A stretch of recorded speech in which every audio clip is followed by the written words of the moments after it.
Good afternoon, everybody. Wee Paddy from across the shuck, and you're very welcome to the channel. Couple of wee things before I get started. One, if you didn't watch our podcast last night, please do yourself a favour and go and watch it. Nothing to do with me or Justin, but we had Tony Meador on, who's a chap that came onto my channel right from the first month, I think, that I was out. And he's been with me ever since. He pops in and out. He doesn't have a YouTube channel, but he's an avid knife collector, and he's at the stage in his life now where he solely buys custom knives. And he's never been on YouTube in all the time. Now, he's been doing it much longer than me, collecting, and started off like the rest of us with production knives and then gradually moved up. But I say he's in a nice stage of his life now where he can afford really high-end knives. A very humble man. But he has the most wonderful knife collection. And he brought some of his classics on last night. And honestly, me and Justin had wet t-shirts down the front.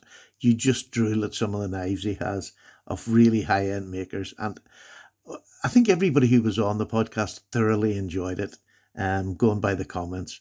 And we'll have him on again, definitely to see more of his knives, because although they're well out of my price range, they were so lovely to look at. Just to look at. They're like pieces of art. So please go over and see that. Secondly, it's a new channel. Gizmo Car sent me this little tip. He sent me an email. He says, "Would you check this channel out? I think you'd like it." Well, let me tell you, not only like it, I absolutely love it. He's a really, really quiet-spoken gentleman, this fella, and it's called Rasputin's Castle. Rasputin's Castle. I'll put that down below. Pop over and see him. He reviews more of the older knives, which I like. As you know, I collect the older knives. And he also, unlike me, does a little bit of history research, and his information is just invaluable. Really, really nice man, and some cracking knives on his channel. Please go over and give him. He's only got about 200 subs, so let's get him up the ladder a wee bit. And if you like him, subscribe. That's always the deal. Just give him a look. I think you'll be, especially if you like pocket knives and traditional pocket knives. So let's get back to this. These are two fighting roosters for Two for Tuesday, and they're the only two I've got of this brand, so it just works in beautifully. This company was started by Frank Buster, a man from Lebanon, Tennessee. He was a businessman and started this up. I think he was what probably would call now an entrepreneur as well. He was that, but he started this up and had his knives made in Germany. And I think in 1976 he made his first one. He didn't have a proper tank stamp for it, went out, but the proper tank stamp ones with the fighting roosters on them came over to America, I think, in 1977, the year I joined the Navy.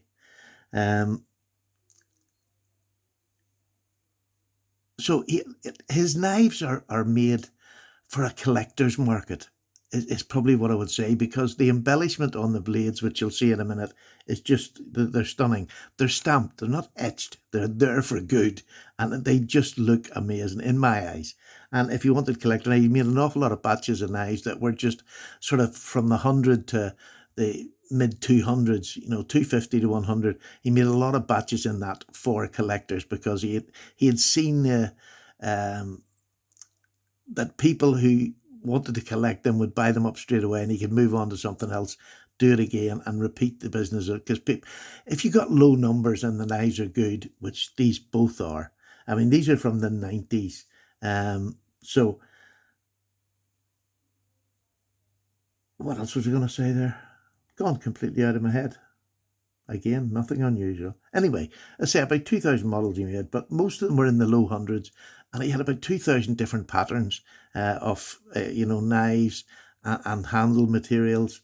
These two, I think this is buffalo horn, but I could be wrong. If you can see something that I can't, please let me know.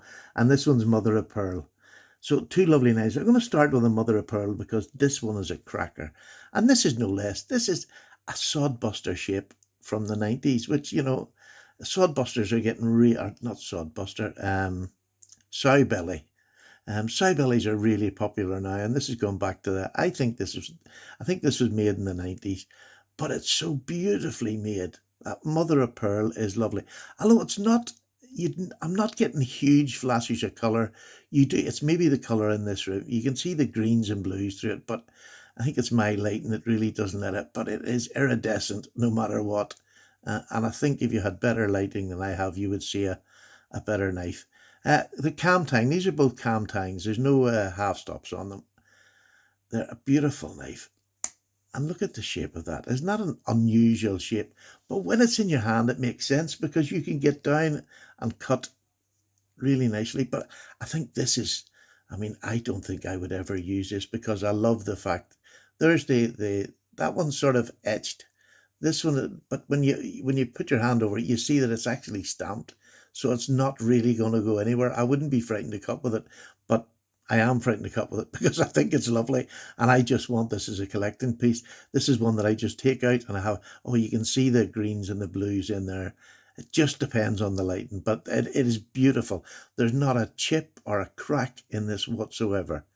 It is, and I got these both to think of Etsy. Really pleased to get them, I'll have to say. The tang stamps you have on this side, you have, there we go, let me just get it up here. You have the two, it's really difficult, you have the two fighting roosters there. Lovely tang stamp there, and then it gives you his name, Frank Buster. Gosh, come on. Oh, I can't get it. The other one's clear, I'll show you it. But it's very smooth cam tang, and listen to that snap. I mean, that is just some. It's not that hard to pull open, it's just that last part of the snap is so hard down there. Centering, absolutely fantastic. So, I mean, if you want a gentleman's knife to put in your pocket, this is the one. It is only, what is this? This is closed. It is about 3.5 inches. So it's a lovely size of a knife to put in your pocket if you wanted this sort of thing to carry in a nice sheath. So the second one is this beautiful knife. It's got the dingleberry shield. Can you see that? Yes, I know. Once you see it, you can't forget it. And I think this is buffalo horn. It is like, this is like a creamy colour throughout. So if you can think what it is, that maybe I'm wrong, I'm not sure, but it is beautiful. Nice weighty knife, beautiful bolsters, and they're not, well, they're not pinched, they're just down there. Fit and finish of this is absolute. There's not a gap in it. Neither is there in that one either. But this one has that weight of one that's just, obviously it's a Stockman, so it's 3-bladed, it's going to be heavier. But it's one of those ones, when you get it in your hand and you just think, yeah, that's a knife. That's nice. That's a nice quality knife. And funny, weight can do that, and it can be very deceiving sometimes, but so let's get all these blades out and I'll show you the blades. They've all got the picture of the fighting rooster on the blade tangs. So there you go. That's it. That's better. So Frank Buster Soligen, fighting the two fighting roosters on there, and it's on all the blades tangs. It's the typical blades. You got a spay blade, a lovely, I think is that a sheep's foot or a Wharncliffe? I think it's probably going to go for a, I might even go for a Wharncliffe for that. Anyway, but this is the main blade. I'll put these two down. Again, listen to the snap on these. These were made by, definitely, fantastic. They're made in Solids in Germany, if I didn't say that. And this one has got the etch, Swing Low, Sweet Chariot, and this one's 1995. And a lot of his blade stamps were named, they were dated on the tang stamp. So it was very easy to tell where they were. I think the quality in this one is much higher than that one. Not that I mean, it's perfectly made, but this one just seems to be, you have these lovely nail nicks, the match strike pulls, and then you have on there, let me just get this up so you can see it. It's Frank Buster and Son. No, that's just Frank Buster Soligen again.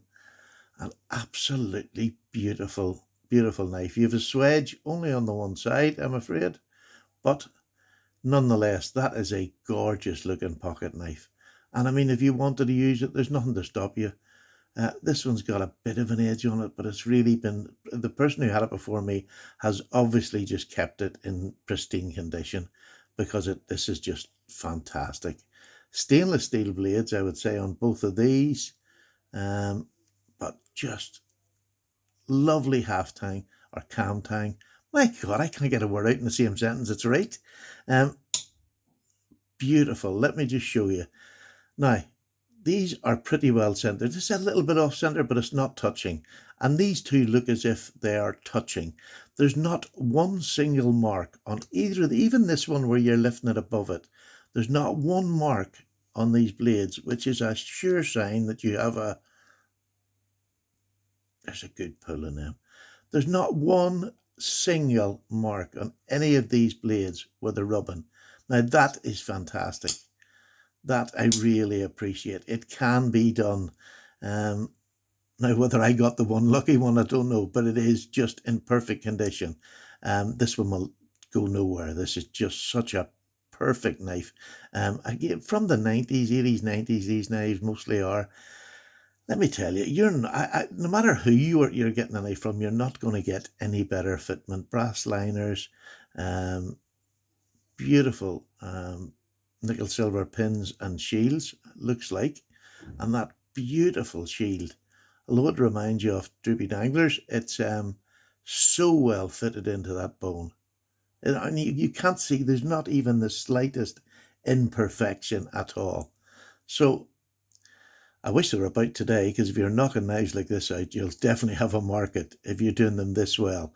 I mean, Boker are good, and this is up with any of the Bokers I've ever had as in standard. And yet, I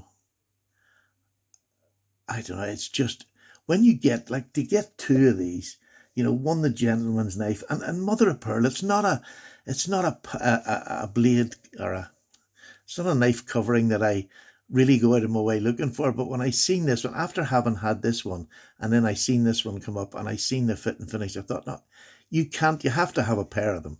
You just have to. And this is sort of, it's a bit old fuddy-duddy now, mother of pearl. It's not particularly sought after, except for old fellas like me.